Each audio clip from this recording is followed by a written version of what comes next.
Hallo friends, hallo maatjies. Wil julle bietjie klei maak vandag? Do you want to make some Play-Doh with me today? All we have to do is follow this recipe. Al wat ons moet doen is om hierdie resep te volg.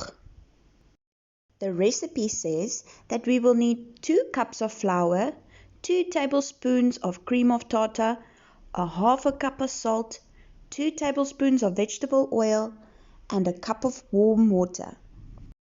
Nou dat ons gekyk het wat se bestanddele ons nodig het, maak ons dit gou bymekaar. Ek wil baie graag pink klei hê, so ek het pink voedselkleersel ook bygesit. I'm going to use these measuring cups to measure all my ingredients. Maatkoppies het nommers op en dit sê vir ons presies hoeveel van 'n bestanddeel in die koppie kan pas. The recipe says that we must mix all the ingredients in one large bowl. Let's start measuring.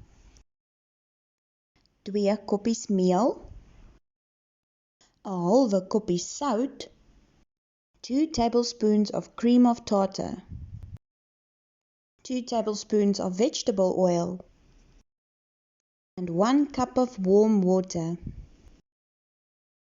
Onthou ek het gesê, ek wil my klei pink hê, so daarom gaan ek pink kleersel bygooi.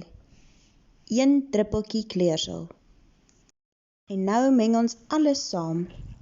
Sit nog bietjie water by as dit te styf is en nog bietjie meel as dit te slap is. Kyk my mooi klei, nou gaan ek lekker speel.